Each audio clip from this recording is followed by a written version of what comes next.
Hello and welcome to this update video. As we haven't felt the need to pick up a camera in the last couple of weeks a lot, and I have been sick a little bit, we now get an update video from the last 4 weeks and not just 3 weeks.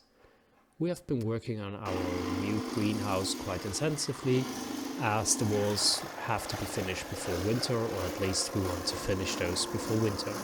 So Cutter started cutting them into the right shape and length which were needed for all the walls, as some of them are angled and some of them have trickier pits where the beams from the roof construction are in the wall.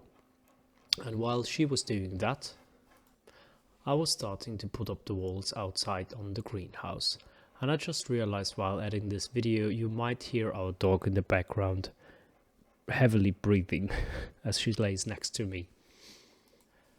So our goal is to finish up the wall and the door which is missing until winter really comes, as in second or third week of December we already want to start with a new generation of plants for the coming year. So we cut off some trims to momentarily fix those walls or panels, which later on will become full doors. This year felt unbelievably quick. The footage that you currently are seeing or watching is from April this year. This is before we planted the majority of plants which I had in our market garden this year. You just see the onions and the garlic which we have planted the year before in fall, which are in the background very green, and there you go.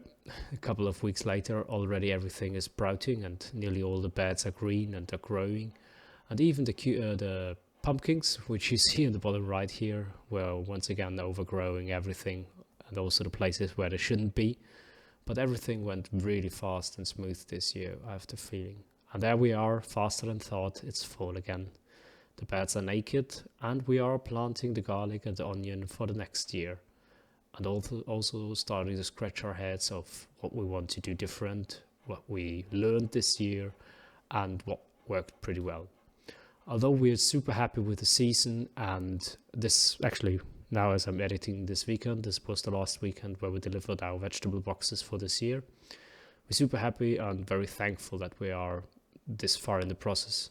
But also it's very hard sometimes, this agriculture or farming work. So I'm pretty pleased that now a little bit, so a couple of months of slower time will start. Here you can see us preparing the beds where we had our tomatoes this year, to have them ready to get the garlic in. First off, we're scratching off the surface, all the loose stuff that we have in there, which we used for mulch. We do that as tomatoes are very sensitive to a variety of sicknesses that they can get and leave in the ground. So we're trying to get everything off, so no leaves and especially our rotten tomatoes are left in the bed. You cannot catch all of them, but we're trying to get most of them out. And the next step, we're trying to get the roots out of all the weeds. There are some weeds which you have to get the roots out, otherwise they will start to grow again. And then we put with the seeder in the background for the first time our onions in, as we modified the seeder a little bit to have the onions in there. And then we put a new layer of compost on top of it. And that worked pretty neat. Unfortunately, the only thing with the seeder was that we just could use it for the small onions. The rest of the onions we still had to plant by hand. Nevertheless, it was way faster than doing it all by hand. And it's a good first step to see how we can automate things. Something that we do usually around this year, time in the year, is making our apple juice. We've been becoming quicker and quicker and by processing the apples, and also more and more professional with our tools that we have. As we grow more and more familiar how to use them and what are the little hiccups are with the particular machines, we can handle them better. Also this year we bought ourselves a dedicated pot where we can process the juice way better, as it just is easier to manage.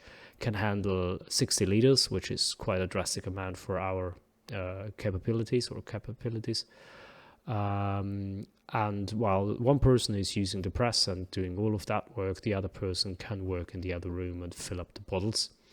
Although this room is not set up perfectly for what we want and also not to the standard that we want. We already came very far in the process, if we remember how it looked at the start of the year. There's still quite a way to go, but we're already very pleased with where we are at the moment with it. Something else that we've done this year, more successful and more in depth as we did last year, is taking care about our chilies. We're having 2 different varieties of chilies, although they look like there are 3. The last ones are just the unripe ones from the red lilies that you see here. And we're not just gonna dry them, we also produce them to powder. Here you can see them in the dry stage. What you hear in the background is now a new bought very professional drying station, which is way faster than the smaller one which I had before. And here we're grounding the very fine powder of the chilies. This is close to a quarter or a fifth of what we ended up. And here are some nice shots of the finished product, our little chili pots that we filled up until the rim. And yeah, it's definitely very, very spicy. And there we go. That's the end of the video. We haven't picked up the camera too much, and we will do this more in the future again, as we both feel the need to do a little bit more of the documentation, which is also nice for us to look back to. And for now, that's it. I wish you a pleasant weekend and see you soon.